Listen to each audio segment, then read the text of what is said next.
দুঃখে কষ্টে আপনার চোখ যখন জলে পড়ে যায়, সেই জল যাদের আনন্দের কারণ, এবার তারা কাঁদবে, তারা কাঁদতে বাধ্য হবে। কেন আর কিভাবে, সে কথাই রইল আজকের পর্বে।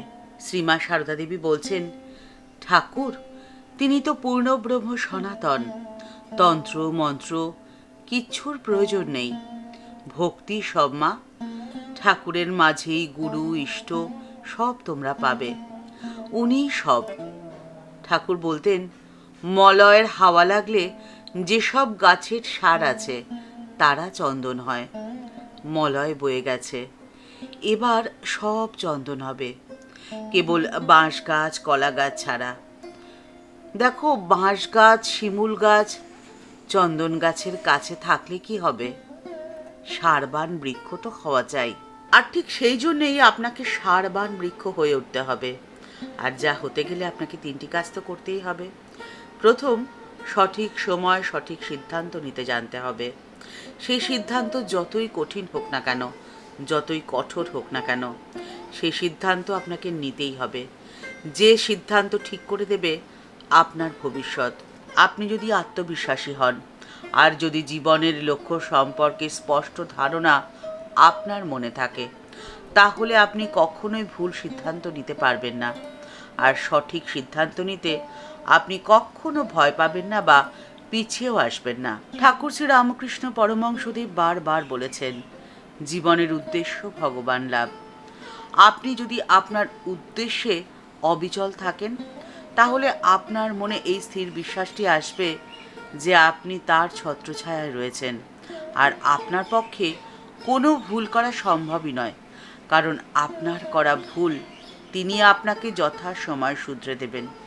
এ প্রসঙ্গে একটি ঘটনার কথা আপনাদের সাথে শেয়ার করে নিচ্ছি।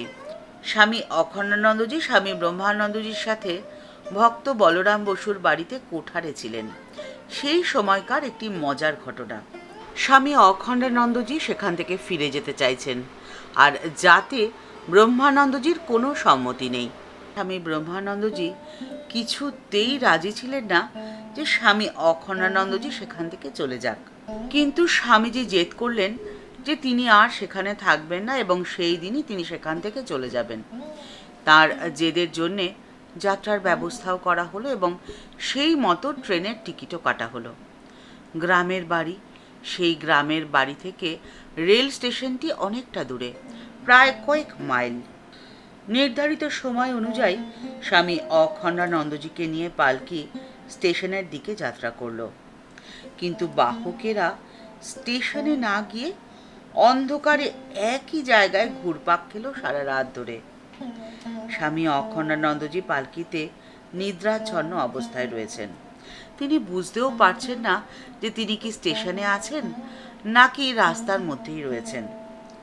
দিনের আলো ধীরে ধীরে ফুটল।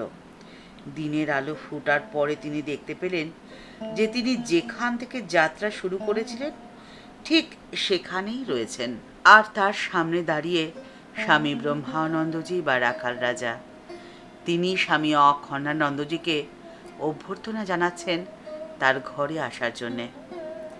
স্বামীজি হতবাক, বিস্মিত এবং একই সাথে আনন্দিত, কারণ তিনি বুঝতে পেরে গেছেন আসল রহস্যটা কি। সেদিন যদি তিনি যাত্রা করতেন, তাহলে সেই যাত্রা তার অশুভ হতো। আপনি যদি গভীর মনোযোগের সাথে আপনার জীবনের স্মৃতি রোমন্থন করেন, তাহলে হয়তো আপনি অনুভব করতেও পারবেন যে আপনার জীবনেও এমন অত্যাশ্চর্য কিছু ঘটনা হয়তো ঘটে গেছে যার কোনো ব্যাখ্যা আপনার কাছে নেই। কারণ আমরা আমাদের দুটি চোখ দিয়ে যতটুকু দেখতে পারি, সৃষ্টিকর্তার দৃষ্টি যে তার থেকেও আরো বিশাল, বিস্তৃত, ব্যাপক। তাই বিচারের ভার তার উপরে ছেড়ে দিয়ে আপনি নিজ কর্মে মনোনিবেশ করুন। শান্ত ধীর স্থির থেকে জীবনকে খুব পজিটিভভাবেই আপনাকে গ্রহণ করে নিতে হবে। আর যারা আপনাকে দুঃখ দিয়েছে বা যাদের জন্য আপনি দুঃখ কষ্ট পেয়েছেন, আপনার চোখে জল এসেছে বেদনায়, তাদের বিচার করা তো আপনার কাজ নয়। দ্বিতীয় কাজ তো আপনাকে এটিই করতে হবে, আপনাকে নিজেকে সবসময় অনুপ্রাণিত করতে হবে এই ভেবে যে আপনি মহান। আর যারা আপনাকে দুঃখ দিয়েছে, কষ্ট দিয়েছে, যন্ত্রণা দিয়েছে, তারা আপনার ভুল ত্রুটিগুলোই শুধু দেখেছে, আপনাকে তারা দেখেনি। আপনাকে তারা জানেনি, চেনেনি, আর চেনার ক্ষমতাও তাদের নেই। আর ঠিক সেই জন্যই তাদের এই অপকর্মের বিচার করার দায়িত্ব আপনি কখনোই নিজের ঘাড়ে তুলে নেবেন না, কারণ তা আপনার জীবনের উদ্দেশ্য সাধনে ব্যাঘাত সৃষ্টি করবে। যে কাজগুলো কোনোভাবেই আপনার জীবনের উদ্দেশ্য পূর্ণ করতে পারবে না, নিজেকে সব সময় সেই কাজ থেকে দূরে সরিয়ে রাখবেন। আর যে কাজগুলো আপনার জীবনের লক্ষ্য বা উদ্দেশ্য পূর্ণ করতে আপনাকে সাহায্য করবে, আপনি শুধুমাত্র সেই কাজগুলোই করবেন। তাহলে আপনি জীবনে অনেক ভালো থাকবেন, আনন্দে থাকবেন। আর এই কাজ আপনি তখনই করতে পারবেন যখন আপনার প্রবল মানসিক শক্তি থাকবে। আর মানসিক শক্তি বৃদ্ধি করার একটি মাত্র উপায় রয়েছে, তা হলো আপনি আপনার মনকে গুটিয়ে রাখুন আপনার মনের কাছেই, তাকে ছড়িয়ে যেতে দেবেন না। আর এর জন্য নিজের ইচ্ছে সম্পর্কে আপনার স্বচ্ছ ধারণা থাকা অত্যন্ত প্রয়োজন। কোনটি আপনি করবেন আর কোনটি আপনি করবেন না, সে বিষয় যদি আপনার স্বচ্ছ ধারণা না থাকে, তাহলে যে যা বলল তাতেই আপনি রাজি হয়ে যাবেন। এটি করা একদমই চলবে না।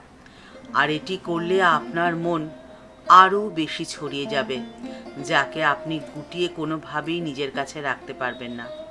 আর আপনি যদি আপনার মনকে নিজের কাছে রাখতে না পারেন, তাহলে আপনার জীবন হতাশায় পরিপূর্ণ হয়ে উঠবে। হতাশা, বিরক্তি, বিতৃষ্ণা আপনাকে ধীরে ধীরে গ্রাস করে ফেলবে। কারণ আপনি যতই অন্যের কথা ভেবে নিজেকে বিলিয়ে দিন না কেন, আপনি কোনো অবস্থাতেই মানুষের মন কিন্তু পাবেন না। এ স্থির নিশ্চিত। আপনি যতই যাই করুন না কেন, আপনার সামান্য একটি ভুল পদক্ষেপ আপনাকে কিন্তু কাঠগড়ায় দাঁড় করিয়ে দেবে। এই কথা বলেছেন স্বয়ং মা শারদা। মা বলেছেন, এক জীবনে সবার কাছে ভালো হওয়া যায় না, তাই সে চেষ্টা না করাই তো আপনার জন্য ভালো। আপনি যদি নিজের কাছে নিজে স্বচ্ছ থাকেন, নিজের জীবনের উদ্দেশ্য বা লক্ষ্য সম্পর্কে স্পষ্ট ধারণা আপনার থেকে থাকে, তাহলে আপনার আর চিন্তা কিসের? আপনি তো রয়েছেন ঈশ্বরের ছত্রছায়ায়, যার দৃষ্টি আপনার থেকেও অনেক ব্যাপক, বিস্তৃত, আর যার বিচারে কোনো খামতি হয় না। শুধুমাত্র সময়ের অপেক্ষা। সময় বিচার তারা ঠিক পেয়ে যাবে। কারণ ঈশ্বরের কাছে সকলেই সমান, সেখানে নেই কোনো ভেদাভেদ। আর ঈশ্বর বসন শুধুমাত্র ভক্তিতে।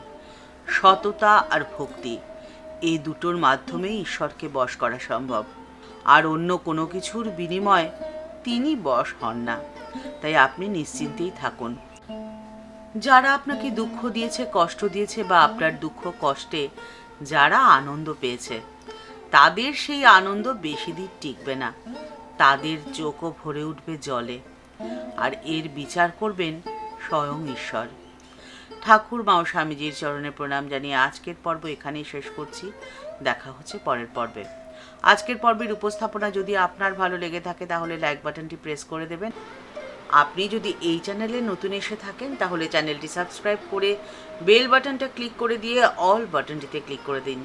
তাহলে এই চ্যানেলে ভিডিও আপলোড হওয়ার সাথে সাথেই আপনার কাছে নোটিফিকেশান চলে যাবে। সবাই ভালো থাকবেন, সুস্থ থাকবেন। আর এই ভিডিওটি আপনার যদি ভালো লেগে থাকে, অনেকের মধ্যে শেয়ার করে দিতে পারেন। এই ভিডিওর নিচে একটি থ্যাঙ্কস আপের বাটন রয়েছে, সেই বাটনটিতে আপনার যেমন ইচ্ছে, যেভাবে ইচ্ছে ক্লিক করে আমাদের এই চ্যানেলটিকে এগিয়ে যেতে আপনি আমাদের পাশে থাকতে পারেন। দেখা হচ্ছে পরের পর্বে। নমস্কার।